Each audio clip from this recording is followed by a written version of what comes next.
नमस्कार। आज हम लोग कोऑपरेटिव सोसाइटी के बारे में पढ़ेंगे। कोऑपरेटिव सोसाइटी क्या है?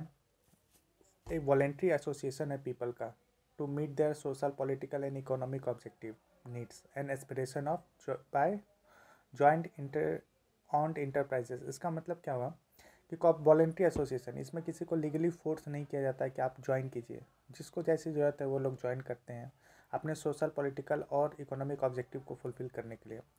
कैसे? तो इसमें करते क्या है, तो जॉइंट ऑन इंटरप्राइज, मतलब जितने भी इंटरप्राइजेज हैं सबको एक एक साथ लाके उस पर फिर उसके बाद उसकी सोसाइटी बनाते हैं। तो इसके क्या क्या कंपोनेंट हैं?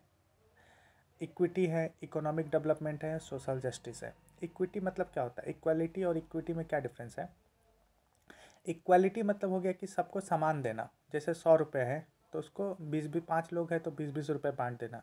लेकिन इक्विटी मतलब क्या होता है कि जिसने जिस अनुपात में काम किया है उसको उसी अनुपात में देना। जैसे किसी ने ज़्यादा काम किया है तो उसमें 100 में से किसी को 30 दे दिया जाएगा, जिसने कम काम किया उसको 10 दे दिया जाएगा।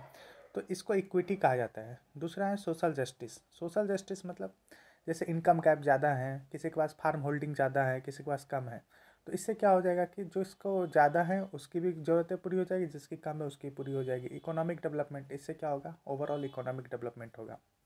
अब role of cooperative society in agriculture. Agriculture में क्या रोल है? तो सबसे पहले ट्रांसफ़र ऑफ टेक्नोलॉजी। अब जब कोऑपरेटिव सोसाइटी बनेगी तो उससे कोई ना कोई फंड क्रिएट होगा। उससे क्या होगा कि हम ज़्यादा से ज़्यादा टेक्नोलॉजी को अडॉप्ट कर सकते हैं और डिसेंट्रलाइज्ड कर सकते हैं, यानी सबसे आखिरी व्यक्ति को या जिसका कम लार्ज होल्डिंग है उसको भी हम लोग प्रोवाइड कर सकते हैं। Pooling of resource to achieve desired objective. Resource को पुल करके हम लोग डिजायर्ड ऑब्जेक्टिव जैसे loan facility, gene seed bank बना सकते हैं अपने लेवल पे। नेक्स्ट है sharing of specialized skills and farm implement. Specialized skill और फार्म इम्प्लीमेंट जैसे स्किल्स, जैसे किसी को SRI विधि के बारे में पता है तो वो क्या करेगा, अदर को भी बताएगा।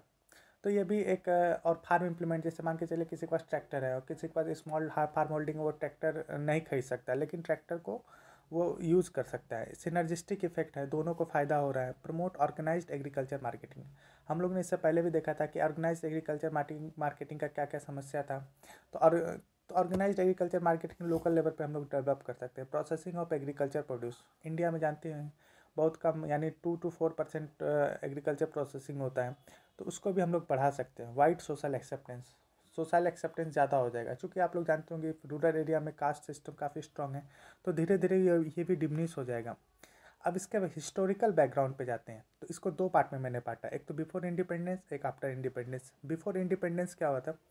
एक सोसाइटी बनी थी, द रॉकडेल ऑफ इक्विटेबल पायनियर्स 1944 में। इसी को मतलब आप जनक कह सकते हैं कि कोऑपरेटिव सोसाइटी का कंसेप्ट यहीं से हुआ था। इसमें कुछ वीवर्स जो कपड़ा बुनते हैं उन लोगों की एक सोसाइटी थी। उसके बाद इंडिया में सबसे पहले जो एक्ट बना, कोऑपरेटिव सोसाइटी एक्ट 1904 में बना था।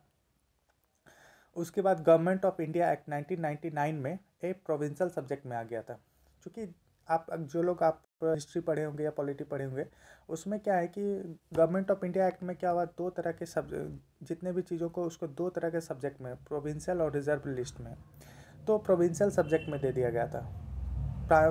रिजर्व और ट्रांसफर में कहा गया। तो ट्रांसफर क्या, रिजर्व क्या था, वो गवर्नर जनरल अपने पास रखता था, और जो ट्रांसफर था जो यहाँ पे इलेक्टेड बॉडी थी वो लोग करते थे। तो आप लोग को ये जो चीज़ें हैं ये प्रोविंशियल सब्जेक्ट में, जो इलेक्टेड बॉडी वो लोग करते थे।